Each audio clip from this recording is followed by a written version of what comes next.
What's up, guys? So we are sitting outside of my garden, as you can see, but I've wanted to make this video for a while now, especially because it is that time to start planting a fall garden. Actually, I could have started planting a fall garden a month ago, and a few of you have commented and asked when I was going to start planting my fall garden, and the answer to that is I'm actually not going to have a fall garden this season. Since we moved into our property, October 18th will be 2 years ago. I have 2 seasons under my belt of growing in my garden the way that it was designed, and there's some changes that I want to make. There is some just adjustments that I don't really care for now that I've been in it almost 2 full years, and I'm just thinking about it. And so I don't want to plant a garden and then knowing that in the back of my mind I don't like the layout and I want to change some garden beds around, and with doing that I would have to disturb any plants that I have that I would want to plant for a fall garden. Many of my garden beds are this 3 by 6 foot square.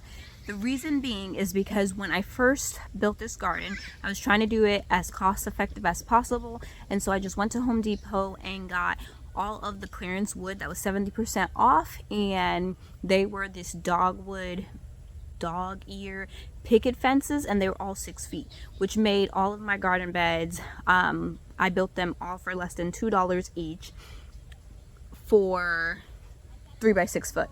When I originally made my other garden in my urban garden area, my beds were 3 by 6 and 4 by 8, because at the time they also had the 8 foot picket fences. This time when I built my garden, they only had the 6 foot. Something went in my eye. They only had the 6 foot. So I was only able to make 3 by 6 foot garden beds. Of course, I do have metal raised beds and that are different sizes, and then I also have log raised beds that are really long. What I've found out is that I actually prefer longer beds. I don't like the 3 by 6s. I feel like that I could use the space more wisely if I connected certain beds. So right here I have like these 2 beds behind me.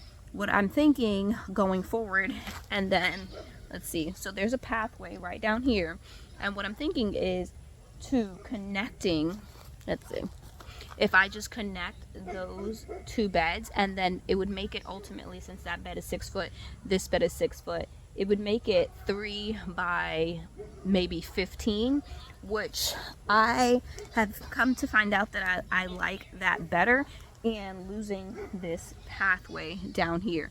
And so all of the beds going all the way down would be that 3 by, let's say, 15 foot, and I would lose this pathway. But then it would also make it better for me with these cattle panels, because when I grow on the cattle panels, I've been growing for the last 2 years pole beans on both of these, and then there's always a gap in the middle, which I don't really like. But if I connect it all, I could actually fit 3 cattle panels going straight across, and then have a whole row of cattle panel and actually feel like I'm going through, which is what I envisioned. But then after I made these beds, and then I got the cattle panels afterwards, so basically I just used what I had and then thought about how the design with cattle panels will look afterwards. And cattle panels are only about 4 foot wide, and so what I was doing was leaving a foot on one side, a foot on the other side, planting a sunflower or okra, and then in the middle I would put the cattle panels. But I want to change that and open up this space right here, connect all of these beds to make them one long bed, so then they would also be going the same direction as my log raised beds. And I want to do that for both sides, so for this side as well as the other side of my garden, because if you are familiar, let me see if I can turn you, hold on. So to better explain, this whole pathway would not be here. All of these beds would be connected, so then they would be 3 by 15 going straight down. all of these beds would just be long beds. Then it would be broken up in the middle. I would still have this in-ground bed right here, and then I would have this pathway and the pathway here, but then the same thing on this side. Not for these two beds, obviously, but starting from right here, these beds would connect, and they would connect going all the way down, which would save me from, one, the weeds growing in pathways where landscape look around the beds. It's easier to get it from the beds than it is to break landscape fabric. And I just think it would look a whole lot better design-wise, in my opinion. Another reason why I am taking a break from, so there was multiple reasons, but that was the main reason, is I want to change the layout of the garden. And so I know that I'm going to be taking the sides off of these beds and then like connecting them to make them longer. And so I can't really plant in these beds at the moment. But then the second reason is also because I went on a mission trip at the end of May. When I did that, I realized that I am not good with change in schedules, in my schedule particularly. Hey, no, Winter, don't come in here. Don't do it. Our goats broke my fence, and now there's an opening where they were able to get in, and my dog was just trying to come in.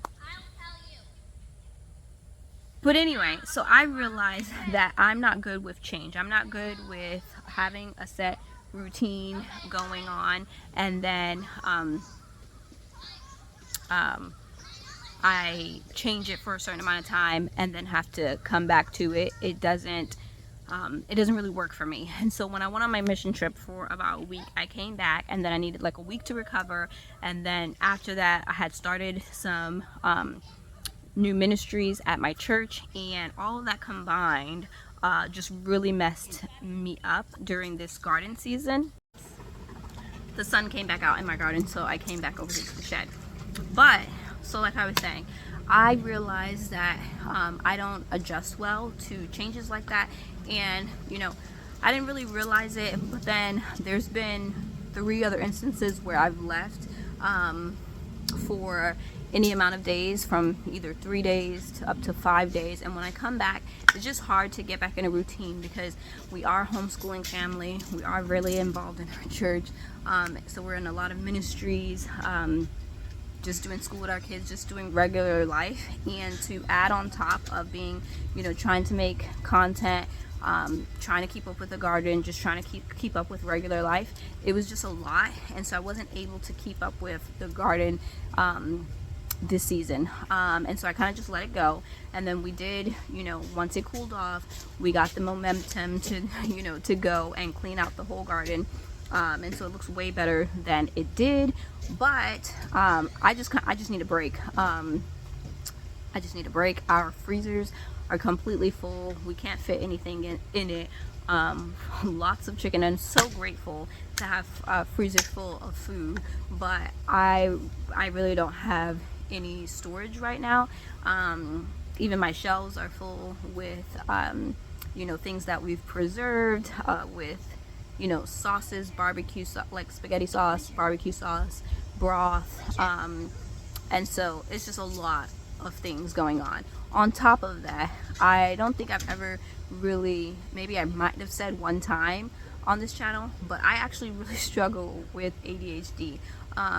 And if, you know, you guys aren't familiar with you know, ADHD and how it works, like, you know, it's a benefit when it's a benefit. You know, like when I built my garden, people are like, wow, like you did that so fast, you were so motivated, like, you know, you just, you know, did it. But it's just like when I set my mind to something, I want it to be done right now. And that's a hindrance to me sometimes. When sometimes things take long, it does not work well for me. I don't like it. If I want something done, I want it to be done right away. But on the downside, when I'm really struggling, it's hard to keep focus on tasks that I think are boring. And so, like, I think it's when something's very tedious and something that I just don't want to do, I have a hard time focusing on it. Or if I have too much things that just seems overwhelming, which is what happened to me. I realized during the summer is like the weeds just got out of control. It felt overwhelming to me, and I just felt like I didn't know where to start to get it back in order. And so I kind of just like let it go until I could come up with like the brain power to, you know, change the situation and, you know, convince myself that, you know, it's like an elephant just biting a little at a time. And, you know, I know people give all of their advice on time management and all that stuff, and that's completely fine. But for me personally, it's something really big that I struggle with, and so that also affected me making content. It affected me just my whole life, and I'm sure you guys have noticed that as well, that it's been very hard for me to put out content, because it's not that I'm not doing stuff, it's just having the time to sit down and you know, edit a video or even make a video takes longer when you're trying to do something. And so a lot of times I have, you know, 15 minutes here, an hour there. I'm trying to just get it done and not thinking about videoing it. Or, you know, with that time I had to make broth, I was just like, I'm not even gonna talk, I'll just do a voiceover. And so just, it's been changing a lot.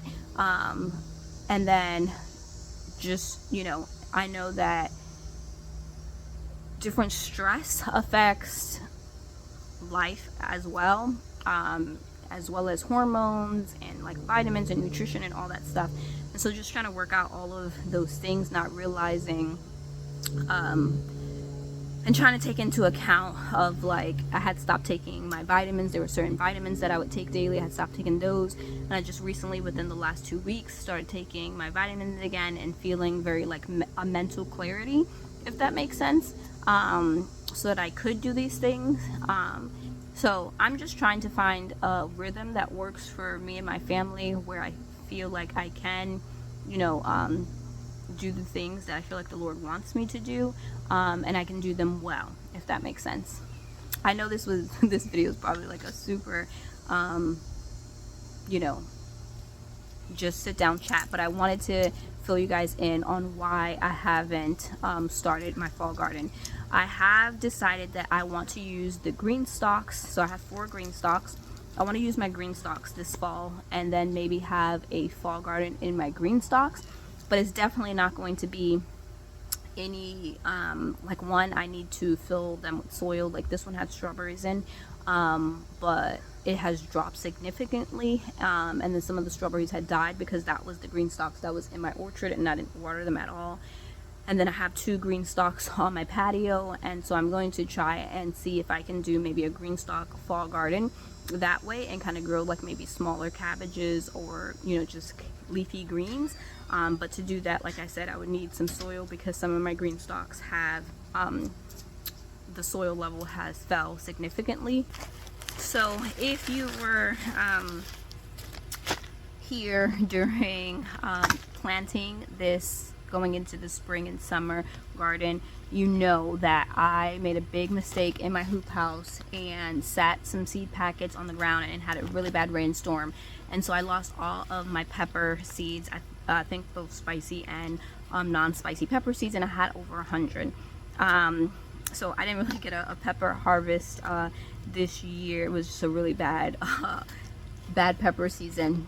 But since MI Gardener as well as Haas Tools both had a sale recently, and so I stocked up on all of my pepper seeds, because that's where MI Gardener was where I got majority of my pepper seeds to begin with, and so yeah, all of my seeds that I got from MI Gardener was all of the pepper seeds that they had available.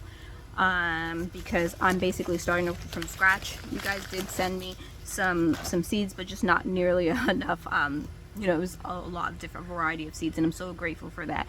But I had no pepper seeds, and replenishing 100 varieties of seeds wasn't going to be any small task. So I knew that I was going to wait until I got a sale, and so Haas Tools as well had a sale on their seeds.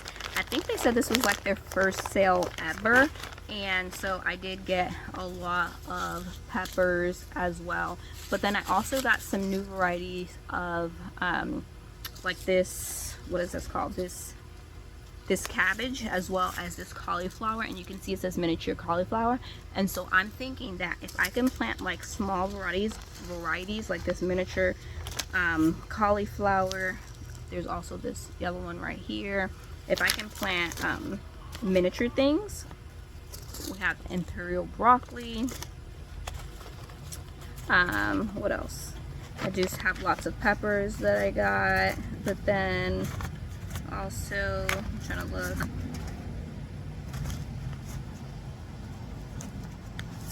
Okay, some other things. I got this beet right here that I want to try. I got this Brussels sprout that maybe I can try. I don't know if anyone has ever tried to grow a Brussels sprout.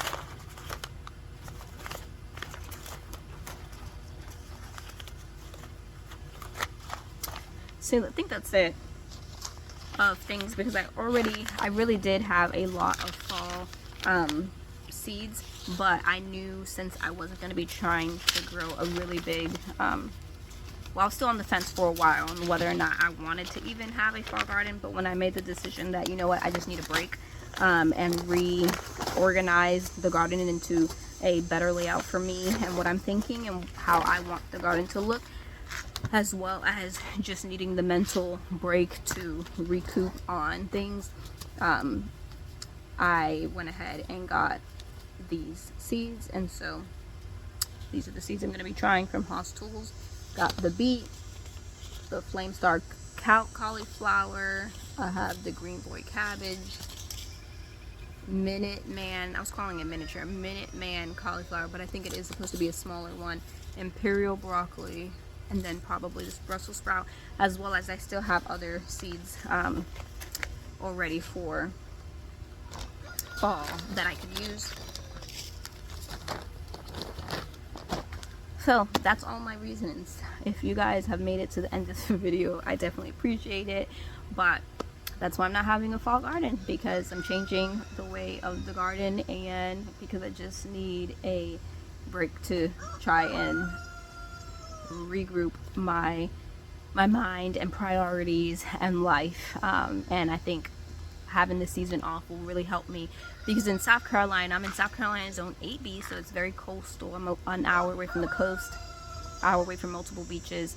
I can start planting for a spring garden as early as January for peppers. And I just think having these few months off will give me that time that I need, because we're already in mid-September, October, November, December, and then I can start fresh in January once my garden's redesigned how I want it, and I would have that 3-month break. So yeah, thank you guys for hanging out with me if you made it all the way to the end of the video, and I will have to see you guys on the next video. Maybe by then we'll start redesigning the garden, and I can show you guys more a visual of what it will look like.